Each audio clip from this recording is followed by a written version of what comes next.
Good morning, students. Today we are going to discuss chapter number 1, The World in a Wall.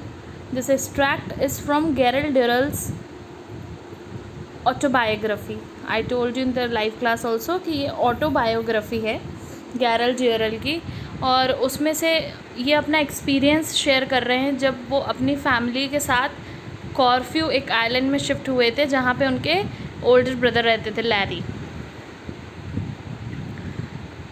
And there he began to collect and keep animals as pets. 10 years old थे वो तब. The crumbling wall that surrounded the garden alongside the house was a rich hunting ground for me. It was an ancient brick wall that had been plastered over, but now this outer skin was green with moss bulging, sagging, and with the damp of many winters. The whole surface was an intricate map of cracks, some several inches wide, others as fine as hairs. Here and there, large pieces had dropped off and revealed the rows of rose pink bricks like beneath. Okay, तो यहाँ पे क्रम्पलिंग का मतलब है बहुत ही week, बहुत ही बेकार स्थिति हो जाना वॉल की. तो एक वॉल थी वहाँ पे, बहुत ही बेकार स्थिति हो चुकी थी उसकी, और वो गार्डन को सराउंड कर रही थी अलॉन्ग साइड द हाउस, मतलब साइड के मतलब हाउस के जस्ट साइड में. तो उनको लगता है कि ये एक बहुत ही रिच हंटिंग ग्राउंड है मेरे लिए, क्योंकि यहाँ पे बहुत सारे एनिमल्स होंगे जिनको मैं पकड़ सकता हूँ. ठीक है, एनिमल्स होंगे, इंसेक्ट्स होंगे. So he was so happy. Sorry. It was an ancient brick wall. बहुत ही पुरानी brick wall थी वो, और जिस पे बहुत ज़्यादा प्लास्टर हो रखा था बार बार, और उसकी जो आउटर स्किन थी अब वो पूरी तरह से काई से जम चुकी थी, ग्रीन मॉस से जम चुकी थी. एंड बल्जिंग, जो कि थोड़ा सा फूला हुआ सा लग रहा था उसका सरफेस, और सैगिंग का मतलब क्या होता है, लटका हुआ. उसका जो वो था प्लास्टर का पपड़ियाँ, मतलब एक तरह से जो निकलती हैं वो हो रहा था. With the damp of many winters, जो शीत लग जाती है उससे. The whole surface was an integrate मतलब होता है कॉम्प्लिकेटेड मैप लग रहा था, बहुत ही डिटेल्ड मैप लग रहा था क्रैक्स का. बहुत बड़े बड़े क्रैक्स भी थे और छोटे छोटे थिन लाइक हेयर क्रैक्स भी थे.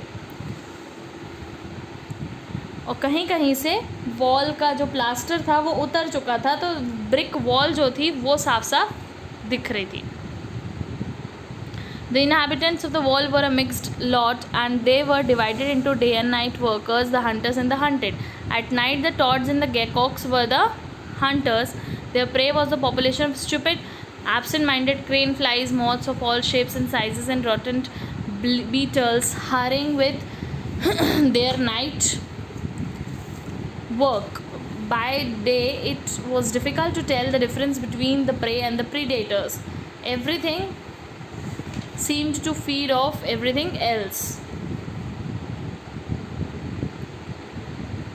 The hunting wasps searched out caterpillars and spiders. The spiders hunted for flies. The dragonflies fed off the spiders and the flies. And the swift multicolored wall lizards fed off everything. Okay. Inhabitants यानी कि वहाँ पे रहने वाले जानवर. ठीक है, wall पे बहुत सारे मिक्सचर ऑफ मतलब variety of insects and animals थे. They were divided into day and night workers. कुछ डे वाले वर्कर्स थे, कुछ नाइट वाले वर्कर्स थे. कुछ दिन में बिल्कुल भी नहीं दिखते थे, कुछ रात में बिल्कुल भी नहीं दिखते थे. उनमें से उस पॉपुलेशन में दो टाइप की कैटेगरीज थी, hunters and the hunted. Hunters होते थे जो हंट करते थे, मतलब शिकार करते थे, और हंटेड यानी कि जिनका शिकार होता था. एट नाइट के टाइम पे टॉड्स और गेकॉक्स, ये दो जो थे वो बहुत ज़्यादा हंट करते थे, हंटर्स हुआ करते थे. और उनके जो शिकार थे वो कौन से थे, क्रेन फ्लाइज, मॉथ्स, हर शेप और साइज़ के. बीटल्स जो थी, रॉटन बीटल्स यानी कि फैट बीटल्स, वो सब हुआ करती थी. तो दीज आर ऑल हंटेड, ये सब हंट होते थे. By day it was difficult, दिन में ये चीज़ डिफ़िकल्ट हो जाती थी ऑब्ज़र्व करना कि कौन सा प्रे है और कौन सा प्रीडेटर है. प्रे मतलब होता है शिकार, और प्रीडेटर मतलब शिकारी यानी कि हंट. ऐसा लगता था कि हर कोई एक दूसरे को खा रहा है. जो वैस्प्स होते थे, वैस्प्स यानी कि what is the meaning of it, small yellow and black colour के फ्लाइंग इंसेक्ट होते थे जो कि स्टिंग करते थे, मतलब काट सकते थे डंग से अपने।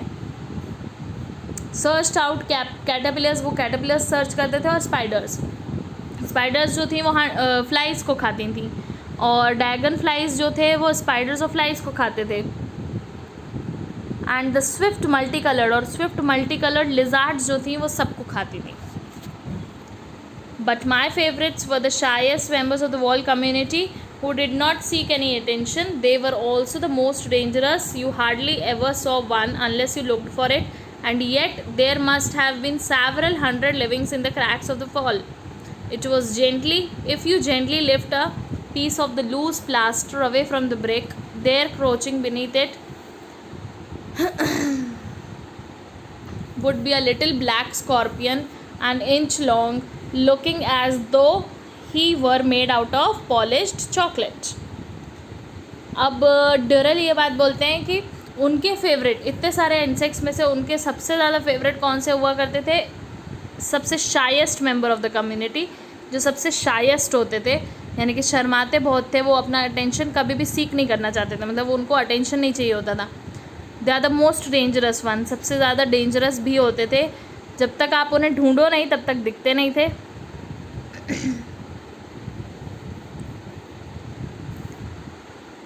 और जो सेवरल 100 क्रैक्स थे ना उसके बीच में वो रहते थे। अगर आप जेंटली एक लूज प्लास्टर को लिफ्ट करेंगे, एक पीस लूज प्लास्टर को लिफ्ट करेंगे तो आपको ब्रिक्स के बीच में वो दिखाई देंगे। ब्लैक स्कॉर्पियन होते थे, पॉलिश्ड चॉकलेट की तरह दिखते थे, चमकते रहते थे एकदम। दे वर वियर्ड लुकिंग थिंग्स, और थोड़े अजीब भी थे, वियर्ड यानी कि अजीब। with their flattened oval bodies, their neat crooked legs, the enormous crab-like claws, bulbous and neatly jointed as armor, and the tail like a string of brown beads ending in a string like rose thorn. Okay, पूरा structure उनका explain किया है कि उनकी body जो होती थी वो फ्लैट होती थी, ओवल शेप्ड होती थी, नीट क्रूक्ड लेग्स यानी कि लेग्स बहुत ही शार्प दिखते थे, और एनॉर्मस यानी कि बहुत बड़े बड़े से आगे 2 क्लॉज हुआ करते थे, बल्बियस यानी कि फूले हुई सी बॉडी थोड़ी होती थी, and neatly jointed as armour मतलब होता है जब सोल्जर्स फाइट करने जाते हैं तो वो एक मेटल क्लोथिंग पहनते हैं which is made up of metal, तो उसको बोलते हैं आर्मर।